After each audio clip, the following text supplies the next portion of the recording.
What's up, guys? Welcome back to the Moon Lagoon. I come to you looking a hot mess right now because I just watched a Libra video. I'll actually link the video. It's a Cancer Moon Tarot. He's really good. I was watching his video about the Libra reading for 2020, and I kind of just clicked on it like without really knowing why I clicked on it, because I wasn't even trying to like be on there. I just got like distracted by something on YouTube, which I always usually do. And so I was like, okay, yeah, I'll watch it. Then I got back to my journaling. And so in the reading, even though some of the little instances he was talking about may have not been spot on for me, the overall general message that he picked up intuitively just by connecting to our energy was about breaking negative cycles as far as relationships go, or connections, or our idea of love. And I don't think that, even though the reading was for Libra, I think what he said would resonate with a lot of people, which is why I'm deciding to make a video about it so it can reach more people. And I'll explain a little bit about what I think about it just from my experience, and then you can use your own life experience to reflect and decide if that's something that's in your life as well. But for me, what he mentioned in the video, he was talking a lot about how a lot of us grew up with a lot of the trauma that we have around relationships, or the reasons why relationships aren't working for us, or the reason why we feel like they aren't exactly what we're looking for, or we're never like truly satisfied, or however it may come across to you, that a lot of the issues don't stem from that person you're with. They don't stem from something going on right now. It's from childhood. It's from childhood trauma that has been placed upon us, usually by parents or maybe other friends, or just certain situations or events that you may have seen. But when he was speaking about this, when you think of those traumas that stem from childhood, because they have been there, there's been so much time that it's developed, those things were probably held by you subconsciously because you didn't know how to consciously process them yet. That now, when you're in a relationship, all those things that you got shown were love, or all those things that you were raised believing were love, because those actions that were being performed, you're like, well, they're my parents, so they must love me, right? So this must be what love is like. Or, they said they love me and I don't know any different, so this must just be what love is. So, as he was explaining some of these scenarios that Libras were going through about childhood trauma affecting relationships now, about our perceptions of what we think love is and what we think we deserve, it made me reflect on mine a little bit based on the example that he gave. And he's like, if someone is raised by parents who never showed him enough attention or never showed him enough affection, they will go and find people, like when they're in their dating life, that resonate with what their parents used to do. So their parents didn't give them a lot of attention or show them a lot of love, but they were, as a child, like, well, they're my parents, so what they're doing must mean love. They must love me. Like, there's never a question as to, like, they're like, oh, well, they said they love me. Oh, well, they told me, this is good for me. Oh, everyone's parents do this. Oh, they're my parents, so it has to be love. That's not always true, and for a lot of people it isn't true, because even those people's parents have trauma from their childhood that they never healed, or that they never reflected on, and so they took it out on their own children by raising them the same way they were raised and creating those generational patterns.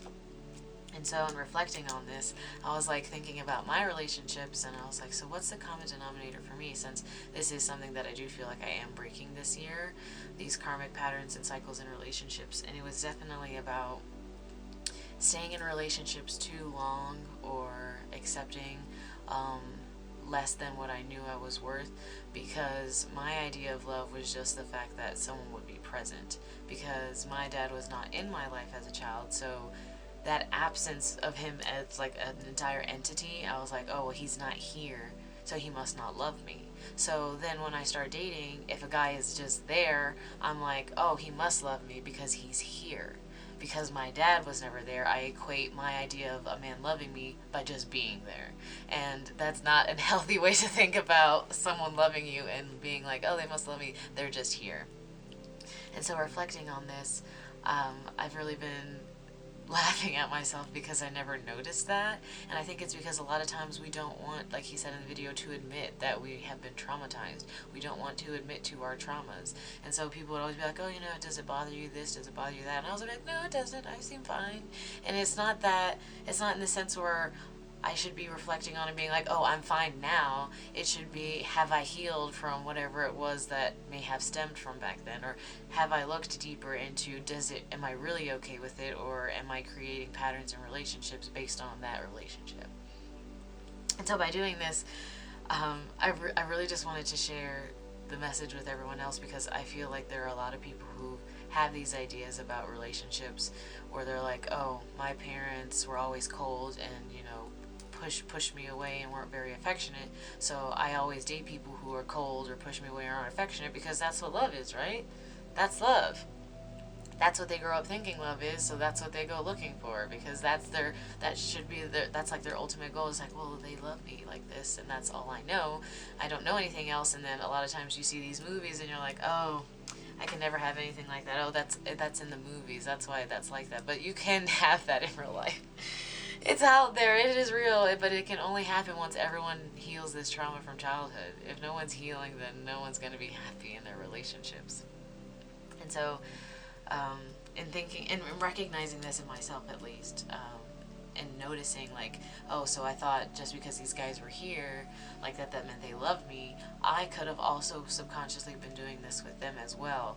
If I'm thinking, oh, okay, well, especially because I stayed in relationships longer than I should have, it definitely stemmed from, oh, well, my dad left, so he didn't love me, so I don't want to leave these people because I don't want them to, like, feel like I don't love them. Like, I didn't know how to, I was afraid to do that because I would never want someone to do that to me.